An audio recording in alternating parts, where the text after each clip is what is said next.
जी अस्सलाम वालेकुम। मैं मुहम्मद सरफराज एक बार फिर तुहाडी खिदमत दे विच हाज़र।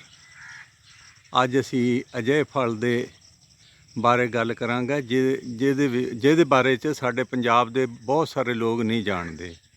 इस फल नूं कहंदे बिल पत्थर पंजाबी च, उर्दू दीयां किताबां च इहनूं बिलगरी लिखिया आया हुंदा, अंग्रेज़ी दे विच इहनूं कहंदे आ वुड फ्रूट, लकड़ वाला फ्रूट। उहदी वजह यह है कि इहदे नाल नज़र आ रहे आ इहदे फल लगे हुए।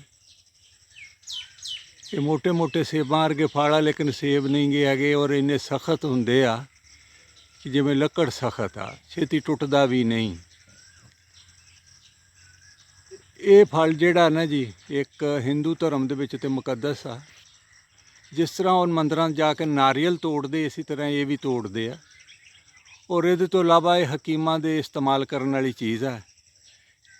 ये हकीम लोग मुख्तलिफ दवाइयां दे विच इस्तेमाल करते हैं, जिहदे विच खास कर बच्चों दीयां दवाइयां आ जांदियां, पेट दे मर्ज़, कब्ज़, पेट दे विच सुद्धे पै जाना, होर दूसरियां चीज़ां, मैदे दी खराबी। इहदे तो इलावा ये शूगर दे लोग इस्तेमाल करते हैं। इनू इस्तेमाल करते हैं बच्चों दीयां मर्ज़ां वास्ते। इनू इस्तेमाल किया जाता है ਜਿਹੜੀਆਂ पट्ठियां दियां लक पीड़ वाले, गोडियां दियां पीड़ां वाले, दर्दां वाले ਜਿਹੜੇ इस्तेमाल करते हैं।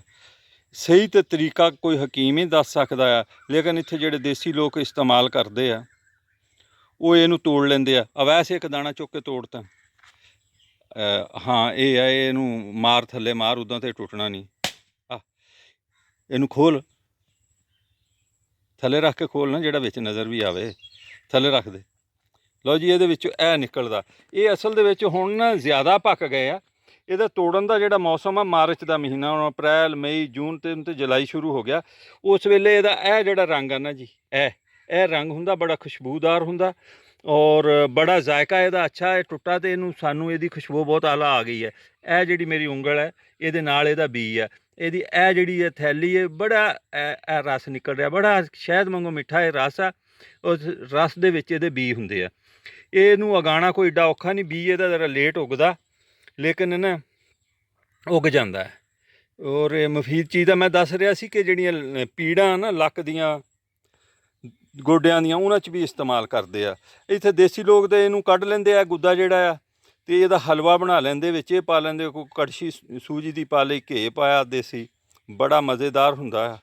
इहदे लई इहदा सफूफ बना लिया जे। इस तरह इहनूं तोड़ के इहदे विचों गुद्दा कढ के, ਉਹਦੇ भी दो तरह के तरीके जी। एक तो गुद्दा सुका के सफूफ बनाते हैं, एक धो के सनी ਇਹਦੀ पिछली ਜਿਹੜੀ ਛੇਲਾ ਸਫੂਫ बना लेंदे, ਉਹਦਾ चमचा लेंदे ਸ਼ੂਗਰ ਦੇ ਮਰੀਜ਼।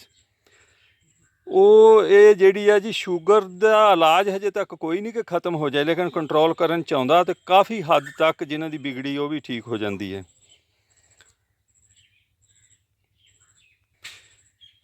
इसी तरह ਜਿਹੜੇ ਬੱਚੇ ਆ, ਬੱਚਿਆਂ ਦਾ पेट नहीं ठीक ਹੁੰਦੇ, ਉਹਨਾਂ ਦੀ ਵੀ ਦਵਾਈਆਂ ਦੇ ਵਿੱਚ इस्तेमाल ਹੁੰਦਾ। डायरैक्ट इस्तेमाल नहीं करना चाहिए। ਬੱਚਾ बड़ा एक नाजुक फुੱਲ ਹੁੰਦਾ, लेकिन हकीम बहुत इनू इस्तेमाल करते हैं। ये बड़े कम की चीज़ आ। मार्केट यदी पाकिस्तान च कोई नहीं, इनू कमर्शियल बुनियाद ते नहीं लगाया जा सकता, लेकिन इनू ज़ाती इस्तेमाल लिए अगर ला लिया जाए ना तो बहुत अच्छी चीज़ आ। और मैं कहना कि हर काश्तकार नूं ये ऑक्सीजन तो इलावा बड़ा मुफीद फल है, ये बूटा जरूर लाना चाहिए। जिथे तक ये दस्तयाबी ਤੁਹਾਨੂੰ ਪਤੋਕੀ ਦੀਆਂ ਵੀ ਜਿਹੜੀਆਂ ਨਰਸਰੀਆਂ ਉੱਥੋਂ ਵੀ ਮਿਲ ਜਾਏਗਾ, ਲਾਹੌਰੋਂ ਵੀ ਮਿਲ ਜਾਏਗਾ, ਟੋਭੇ ਤੋਂ ਵੀ ਮਿਲ ਜਾਏਗਾ। ਨਰਸਰੀਆਂ ਵਾਲਿਆਂ ਨੂੰ ਤੁਸੀਂ ਕਹੋ ਬਿਲ ਪੱਥਰ, ਬਿਲ ਗਰੀ, ਤੇ ਮਿਲ ਜਾਂਦਾ ਜੀ।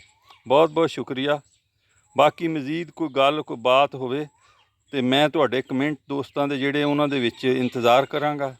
ਕੋਈ ਸਵਾਲ ਹੋਏ ਤੇ ਉਹਦਾ ਜਵਾਬ ਦਾਂਗੇ। ਅਗਰ ਕੋਈ ਕਮੀ ਕਤਾਈ ਹੋਏਗੀ ਤੇ ਉਹਦਾ ਅਸੀਂ ਖੁਸ਼ ਆਮਦੀਦ ਕਵਾਂਗੇ। ਪਾਕਿਸਤਾਨ ਜ਼ਿੰਦਾਬਾਦ।